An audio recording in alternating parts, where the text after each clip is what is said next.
Boa tarde já. Tudo bem? Boa tarde, Ike. Tarde. Ike, vamos lá. Sempre que alguém te encontra, deve fazer uma pergunta que é a seguinte: o que você está fazendo agora? Qual o seu olhar para o futuro? Qual o projeto que você está. Você já deve ter ouvido falar, há 20 anos, eu entrei há 10 anos, quer dizer, eu estou 10 anos nessa pesquisa, os donos e o cientista que fez essa genética está desde 2005, então tem 20 anos de estudo na supercana. Uhum. Supercana é essa que vai ajudar o Brasil a fazer uma transição, realmente mostra que o Brasil faz parte da transição energética mundial pelo tamanho e potencial do que essa cana pode promover para o Brasil. É um negócio de larga escala. E eu queria que você falasse da sua experiência em grandes projetos, como é que está sendo, o que tem de desafio, o que tem de oportunidade, mas quando você pensa num super projeto de longa duração também. Tá. Se vocês não se incomodarem, tem um vídeo bem curtinho, de 4 minutos, resume bem os megaprojetos que eu construí no Brasil e que servem hoje o Brasil, gerando, na verdade, a energia térmica mais barata do Brasil, os superportos que só trazem eficiência, enfim. Você ganha dinheiro como empreendedor sendo estupidamente eficiente. É isso aí.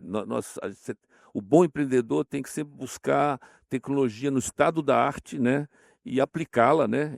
Seja coisas de engenharia, seja tecnologia. Hoje, quem não se digitalizou já morreu, né? E hoje, quem não entrar na inteligência artificial e colocá-la nos negócios também vai quebrar. Quer dizer, é simples assim. Então, toca aí rapidinho o vídeo, porque dá uma boa noção para você enfim, do que foi feito. Como ele chegou aqui? Ele era um de 7 irmãos. Aprendeu a importância de compartilhar.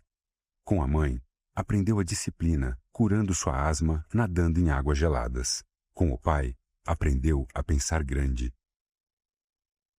Se mudou para a Suíça, Alemanha e Bélgica. Quando completou 18 anos, sua família voltou para o Brasil. E ele ficou na Europa, com o irmão mais velho e a metade do dinheiro. Começou a vender apólices de seguro de porta em porta.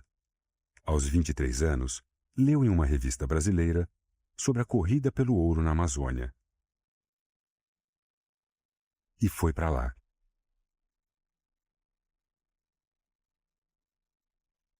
Dois joalheiros lhe emprestaram $500 mil para comprar ouro. Depois de 15 meses, ele negociou $60 milhões e teve um lucro de $6 milhões. $6 milhões, 23 anos de idade. Ele devia ter ido para a praia, certo? Errado.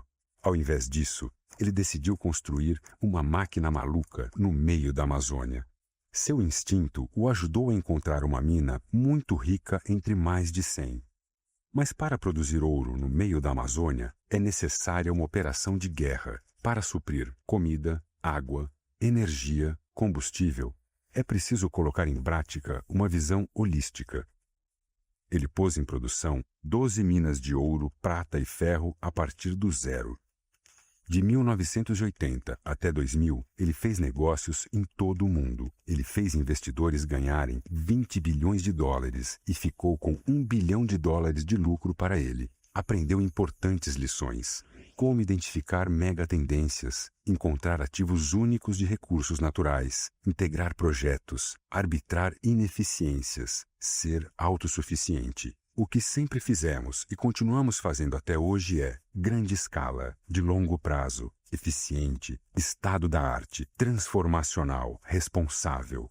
Em 2000, ele decidiu focar no Brasil e formar parcerias estratégicas com grandes conglomerados internacionais para implementar negócios eficientes e competitivos no estado da arte e construir um novo Brasil, por amar seu país e sua gente. Grupo EBX, visão única para identificar ativos multibilionários de recursos naturais e implementar infraestruturas transformacionais. Vou botar super cana aí. Você quer rodar o Supercana? Porque é o que vai fazer a revolução do Brasil, né? Nós somos o maior produtor do mundo. Imagina você conseguir produzir 2 a 3 vezes mais etanol e de 7 a 12 vezes mais bagaço. Bagaço esse que vai substituir o plástico do planeta. Olha, eu por acaso, eu tenho um canudo aqui feito 100% de bagaço de cana, tá? Então, quer ver? Então, olha aqui, a cana fala por si só, né? Olha o tamanho dessa geringonça. Isso aqui é tecnologia, biotecnologia. Então, eu acredito que só tecnologia e inovação trazem resultados excepcionais, né? Bota rapidinho, mostrar o trabalho hercúleo que foi feito. Por acaso, esse americano ganhou um prêmio Nobel porque conseguiu fazer melhoramento genético no trigo e no milho, 6 vezes no trigo, 3 vezes no milho, e o nosso. Eu vou sugerir ao Shizu que ele também, eu vou sugerir ao presidente Lula que ele seja recomendado para um prêmio Nobel na área de genética, né? Biogenética, porque essa cana aqui produz, como eu falei, dependendo do terroir, de 2 a 3 vezes mais etanol por hectare e até 12 vezes mais bagaço. Vai, Mark, vai, vai, homem, vai, toca, próximo, só apertar o botão aí.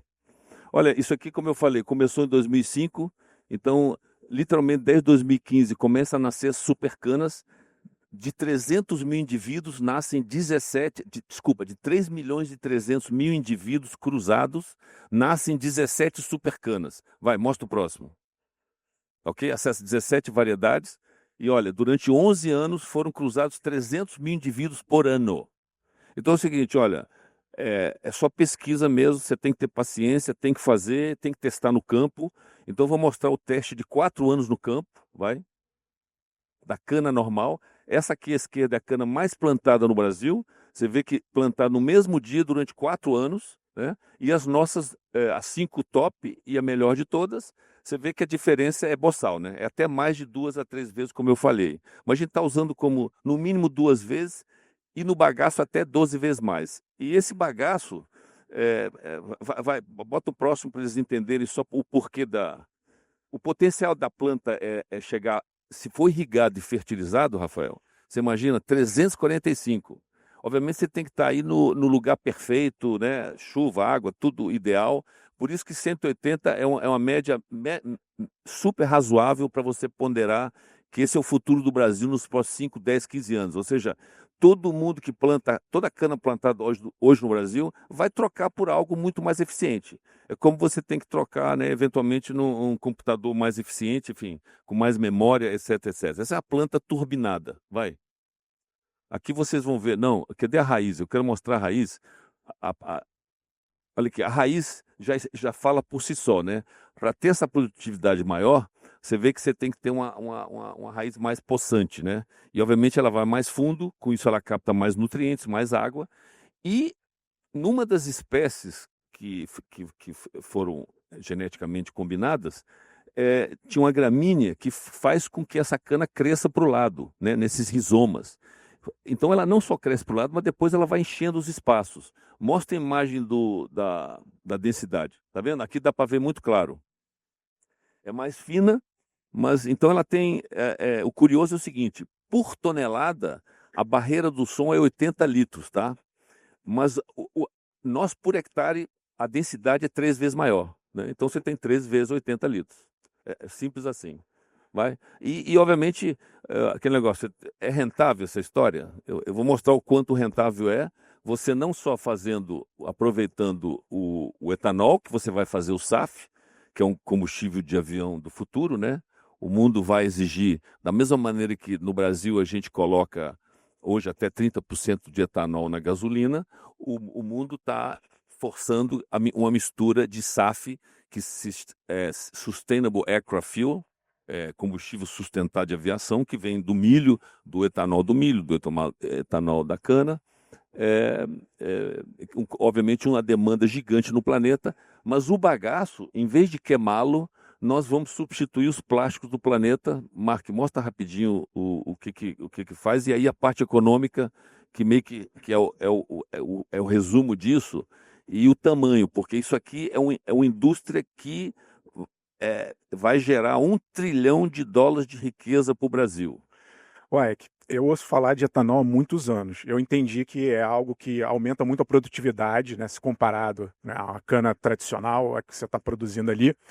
Mas eu queria saber a sua avaliação, assim, por que que o etanol não é o etanol que a gente já ouvia lá atrás e nunca não se tornou o combustível do futuro? O que que falta para a gente chegar lá?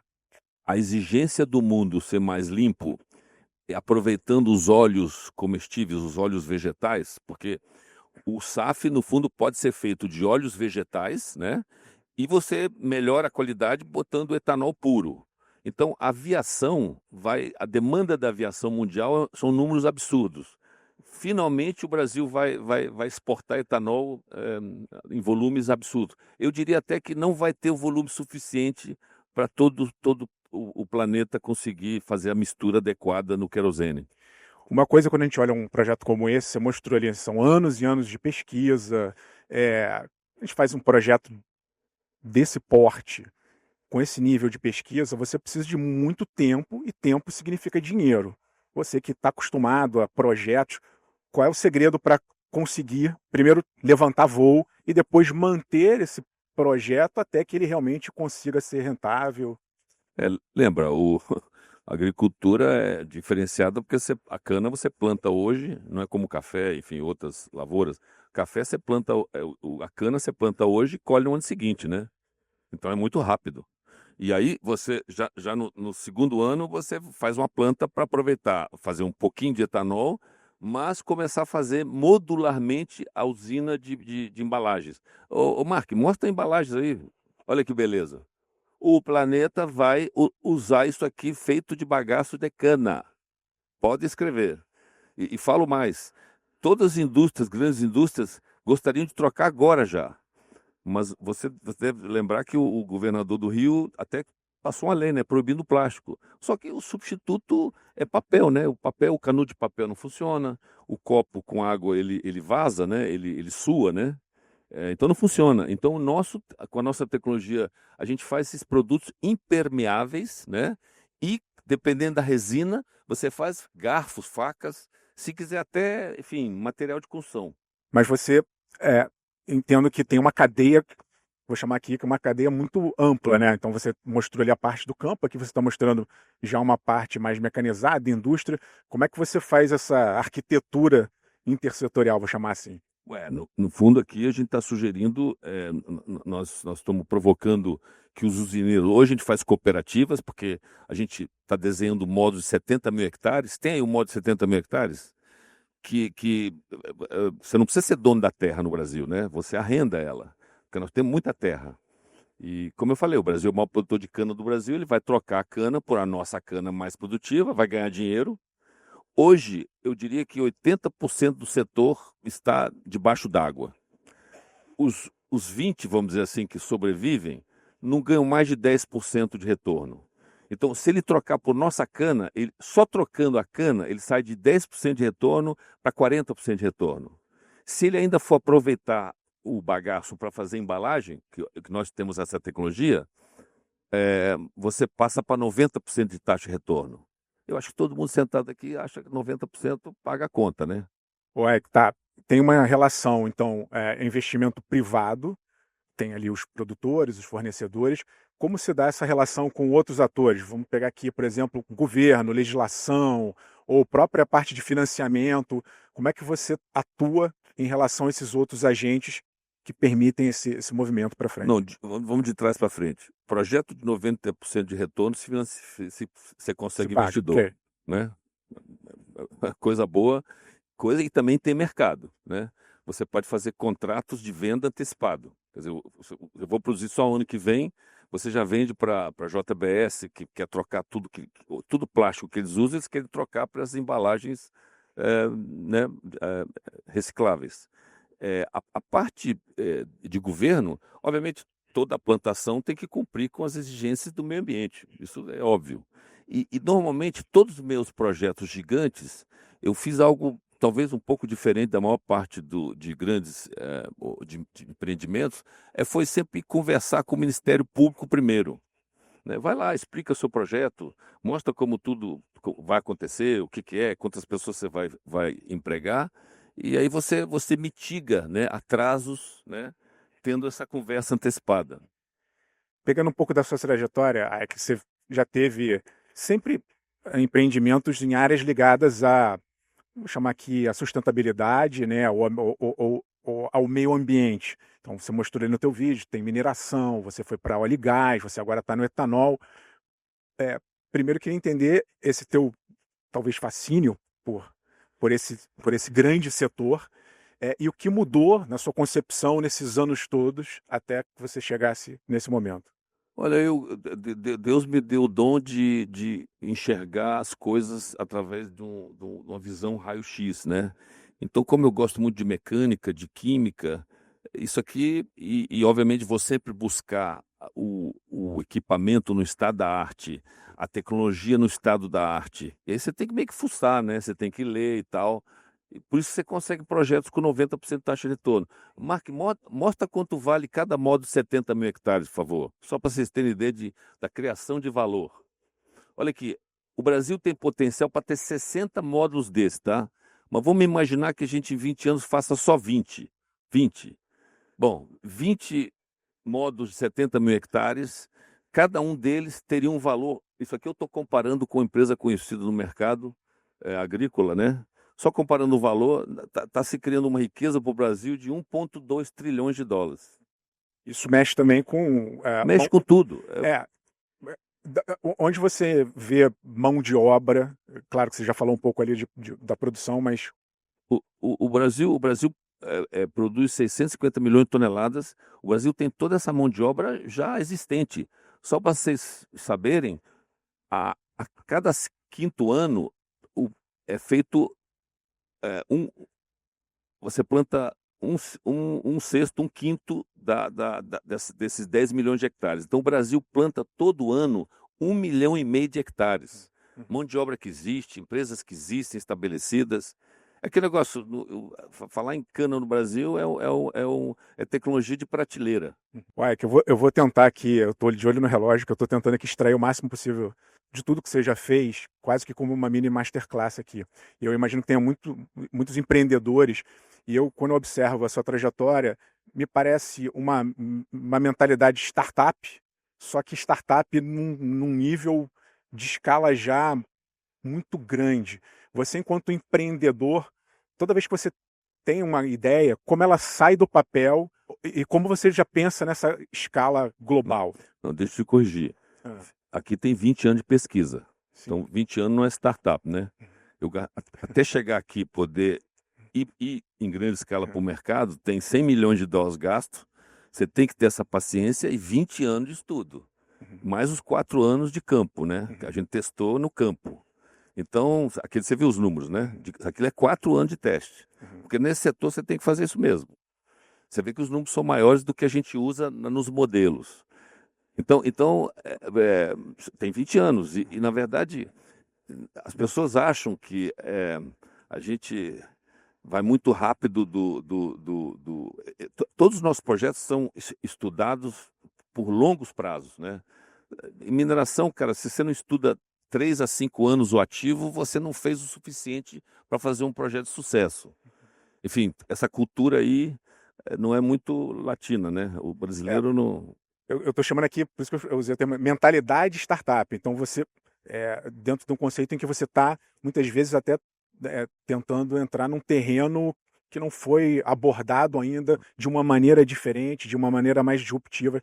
É nesse sentido. E por isso que eu estou falando, uma coisa é você ter uma super ideia como essa, muita gente poderia ter, mas você fazer disso um negócio, é esse passo que eu queria explorar contigo. Quais seriam as etapas? Se alguém tivesse uma super ideia como essa, qual é o primeiro passo? Ué, caramba, o empreendedor é aquele que consegue botar, eventualmente, várias boas ideias numa nova, né, para criar esse negócio. Aí isso é um dom que não é para todos, né? E você também tem que ter uma formação de conhecimento daquelas áreas específicas para fazer um julgamento, aquilo realmente é o melhor. E aí tem uma coisa engraçada, mostro que o meu pai, só para você sabe que o Brasil é o maior produtor de papel e celulose do planeta, né? Se tornou. E por quê? Por uma revolução que o meu pai fez, trazendo o eucalipto da Ásia, da Austrália, para o Brasil. Então, 50 anos atrás, ele criou Aracruz, junto com o empresário norueguês, seu Erling, e criaram a Aracruz, depois a Cenibra na Vale, que era a Vale junto com os japoneses, e daí todo mundo foi e copiou. Bota o gráfico lá. Aqui, olha, se você olhar, se plantava o pinhos. O pinhos demorava até 25 anos para crescer, para você fazer papel e celulose. Aí meu pai descobriu que tinha uma planta muito mais dinâmica, né, que faz a mesma coisa em 7 anos. Então, não preciso te dizer, é uma planta, né, que ó, mudou a parte econômica. A nossa cana, a minha cana, é a mesma história. Então, eu tive dentro de casa um exemplo em biotecnologia, vamos dizer assim, buscando a planta mais produtiva ou turbinada na fotossíntese. A gente, quando pega esse exemplo da cana, desse teu projeto, é óbvio que existe ali uma vantagem competitiva do Brasil, nem todo país conseguiria ter esse grau de produtividade, mas, ao mesmo tempo, esses seus projetos em grande escala têm muita relação com o exterior.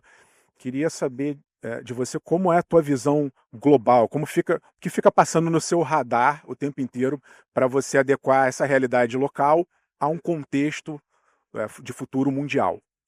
Sim, olha, o Brasil que funciona sempre foi aquele Brasil que ganha em dólar, né? Se você está no setor do petróleo, é meio que tudo indexado no dólar. Se você exporta, se seus produtos são de exportação, você está indexado no dólar. Esse Brasil nunca parou e ele cresce exponencialmente, sempre. E a agricultura, né, de exportação está sempre linkada ao dólar. E, obviamente, quando você está na economia só produtos internos, você meio que... E meus projetos, ou eles, no setor de energia, eu vendi energia por 20 anos para leilões de governo. Aí você tem um recebível do governo, esse setor, por acaso, funciona muito bem, você recebe lá todo mês lá sua remuneração. Agora, você tem que gerar um projeto que dê, sei lá, 20% de retorno em dólar.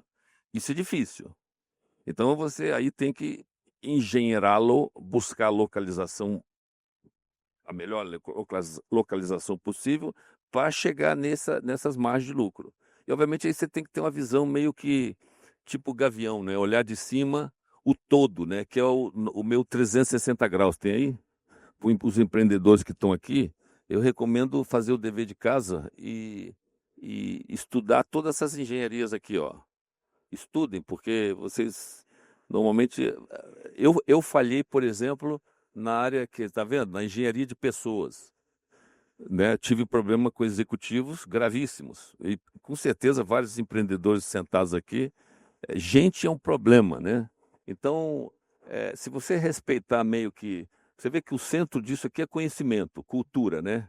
Cultura é uma palavra em alemã, enfim. E, obviamente, hoje você tem que agregar a inteligência artificial, né? Senão você está ferrado. Aquilo ali é a turbinada do conhecimento. E, obviamente, você respeitando tudo isso aqui, você vê que eu faço, inclusive, a engenharia da engenharia. Eu não aceito o primeiro projeto de engenharia, não. Eu vou buscar potencialmente uma outra empresa para ver se eu realmente estou gastando adequado, se eu não estou comprando uma Mercedes em vez de um Toyota. O Toyota já dá conta do recado, né? Antes de eu falar de IA, só para não perder o gancho, você falou aqui que uma lição sua foi não ter acertado tanto com pessoas, sem citar nomes. Que lição que você traz? O que você aprendeu com esses seus erros e você daria de recomendação nesse campo específico de pessoas? Eu espero que a AI me ajude a contratar as pessoas certas. Então vamos pegar a inteligência artificial. Você tem tocado aqui nesse ponto. Ela entra de que maneira nesse teu fluxo aqui ou no teu negócio de cana? Como é que você está vendo esse momento? Olha, tem uma coisa curiosa sobre inteligência artificial em relação aos nossos negócios. Quando você está na crista da onda do conhecimento e está fazendo inovação, essa informação não está nos bancos de dados. Então, para mim, inteligência artificial no que eu faço não existe, tá certo? E inteligência artificial não vai cruzar 3 milhões de espécies, né? Você tem que fazer esse teste no campo, né? É onde a inteligência artificial não funciona. Então, depende em que escala você está, né? Como a gente está num conhecimento único, né? In-house know-how, é um know-how dentro de casa, realmente, para execução dos projetos, sim. Aí eu vou contratar uma empresa de engenharia, né? E aí, de novo, contratar vocês do We Handle é magnífico, né? Contratar vocês porque todos os problemas trabalhistas no Brasil são uma encrenca. Se for possível mitigar isso com inteligência artificial, aleluia. Ou que olhando esse teu fluxo todo aqui e tudo que você tem falado até agora, me dá a impressão de que você é uma pessoa, um polímata, um generalista, né? Tem sempre uma discussão. A gente está num mundo cada vez mais especializado, a gente vai precisar de muito especialista, a gente vai precisar de pessoas que têm uma visão mais global e consigam conectar pontas. Como você se identifica e qual a sua visão sobre esse assunto? Você é um generalista especialista? Você é o quê? Sim, eu sou um jornalista especialista. Obviamente tem o especialista na crista da onda lá, né? O Shizu da nossa cana. Ele realmente, todo o know-how isso aí, nesse nível de detalhe eu não chego, mas eu sei ler o que ele está fazendo, né? Eu tenho que saber entender o que ele está fazendo, né? Você tem que ter esse julgamento porque quando o dono perde, eu não vou citar nomes aqui, mas eu sei que no Brasil vários grupos grandes, os donos cresceram muito também e esqueceram de entender que o setor deles estava sendo destruído, demolido pela concorrência, né? Sempre tem um dragão cuspindo fogo no seu rabo, então que vai te quebrar. Então olhe em volta. E já que você tocou nesse ponto, né, um dos temas aqui do nosso painel é a escala, ou o crescimento. Também queria a sua análise de aprendizados, né, daquele momento inicial que você está começando um projeto, você tem poucas pessoas, um time menor, e aí você vai escalando. Quais são as dores desse crescimento, quais são as lições que você traz desses aprendizados ao longo desse processo de expansão? Olha, eu aprendi a fazer parcerias, né? Então, por exemplo, a minha cana serve teoricamente, para todos os usineiros do Brasil e, óbvio, novos grupos entrantes, grupos só financeiros. Então, como é um know-how, um setor que o Brasil faz né, com excelência, né? Produção de cana, sou o maior do planeta. Parceria com esses grupos é a maneira de você crescer. Tem que saber dividir para crescer, né? Parcerias bem feitas com gente. Por exemplo, eu posso dizer, eu sou sócio de multinacional, eu nunca tive problemas com minhas parcerias, né? Você nunca viu uma briga de Ike Batista brigando com as 20 e tantas multinacionais que eu fui sócio, né? Então, Mas como é a governança ali? Quem manda? Quem... depende. Eu tive parcerias onde eu tinha 49% e, obviamente, tinha regras claras. Por exemplo, distribuição de lucro mensal. Se você tem 49%, eventualmente o sócio com 51% não quer distribuir. Mas aí você embute isso nas regras, né? nos acordos de acionista. Sociedade 50-50. Uma boa sociedade é sempre com bons sócios. Você tem um idiota do outro lado, né? Shit in, shit out. Ike, nesses segundos finais, queria só aproveitar a tua presença aqui para explorar o futuro, né? Independentemente do teu negócio, que você vendeu bem aqui o seu peixe, como é que você está olhando para o futuro da transição energética? Que outros setores, se você não estivesse investindo na cana, para onde você estaria olhando? O que você acha que tem aí de oportunidade, falando de transição energética e negócios? Olha, todo mundo fala aí do hidrogênio. No fundo, é um conjunto, né, de fontes de energia para suprir o todo, porque você substituir 6 trilhões de litros de combustíveis fósseis, 6 trilhões de litros de óleo diesel, de querosene de avião, né? É um volume, né? Então a base instalada é muito gigante para ela ser substituída muito rápido, né? Por isso que você vai ter um pouquinho de hidrogênio ali, vai ter solar, vai ter um mix, né? Agora, a mais barata de todas é a solar. A solar e baterias para fazer sistemas off-grid. Esse é o futuro. E não dá para concorrer com isso. Não dá para concorrer com o sol. Porque o preço desses equipamentos caíram 90 e tantos %. Não dá para competir, não tem outra fonte de energia. E as baterias para armazenar elas, que eram muito caras, né, caíram também, estão caindo na mesma proporção que o solar. Então você vai ver prefeituras, isso eu recomendo para o Brasil inteiro, prefeituras que eventualmente têm áreas pertencentes à prefeitura, fazer parques solares com baterias para a cidade inteira está desligada da rede. Desligaram o microfone que o tempo acabou, né? Mas só para complementar, se for pensar no fim das contas, cana é uma forma de sol, armazenamento É isso, do sol. armazenei sol, exatamente, uma molécula química. Obrigado, Ike Batista, obrigado a todos. Obrigado.